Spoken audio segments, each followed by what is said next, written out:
together, he told me about a plan. He wanted to leave his front door and take 60 days to walk with his dog Genghis, aka Desert Dog. Desert Dog is a 9-year-old Australian blue heeler, Ace's constant companion, a chaser of jackrabbits, and the subject of his own blog. In the past, Ace has done month-long forays into the complex terrain around the Escalante River, but this was going to be a feather in the cap of his life, the ultimate trek. He invited me along. I hemmed and hawed. Kids, deadlines, calendars. The excuses were sorry, but I stuck to them. Within a handful of months, Ace and Desert Dog were out the door, and I'm here writing, imagining what he's doing. You might mistake Ace Kvale for a career mountaineer. He is familiar with ropes, ice axes, and the thunk of heavy boots on crusty snow in mountain chains around the world.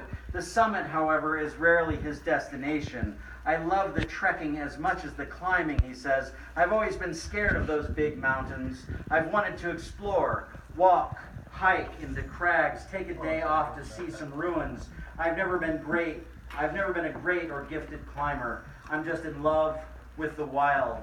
He finds the wild in storms and canyons and the soft capsule of a hummingbird nest built at the tip of flood debris, which actually we were together on a hike out for several days backpacking, and we came to a boulder split in the canyon floor, and there was a piece of flood debris, and there was a hummingbird nest just tipped right at the edge of it. Why did you put that in there?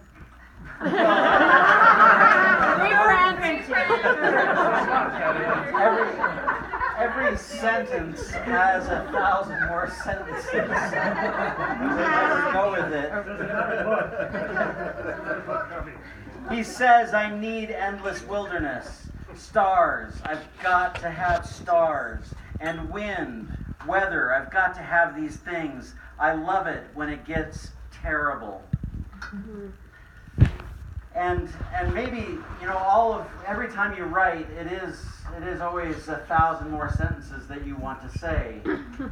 And I'm not going to read all the 1,000 more sentences in here, but I want to say that these moments that we go out there, that you find the hummingbird nest at the tip of a piece of flash flood debris, these moments where just today going out with kids into the sandstone and watching them run around, that's what this is about. I feel like that's what I'm writing about. That's what these stories are about in this book. That's what these recipes are about, is encounters with something real in the world.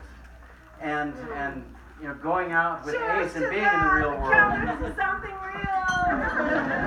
That's why I think that this is so important, that not just the recipes, but the land, that this goes beyond just what we're doing in the moment, what we're cooking and putting in our mouths, walking.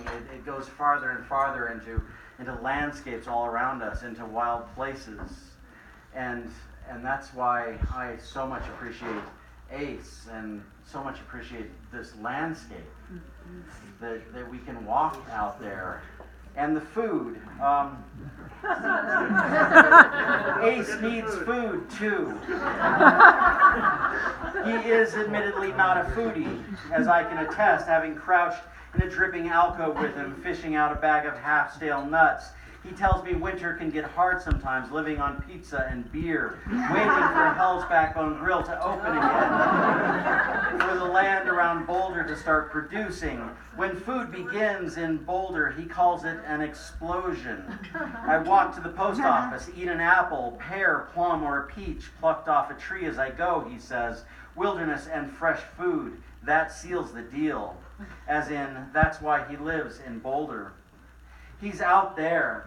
I could check a map, but at some point maps don't matter. The ground itself becomes the map, canyons coiled together beneath enormous whalebacks of naked sandstone.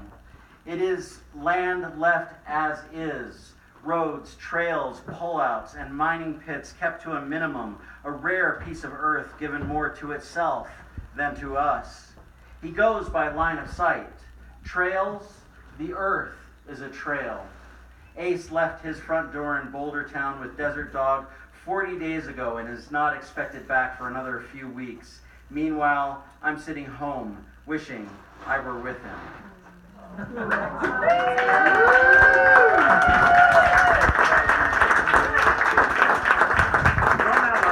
Going Monday. Actually. And I was looking at Mount Grant today. He didn't tell me anything except, this is really awesome. This zone.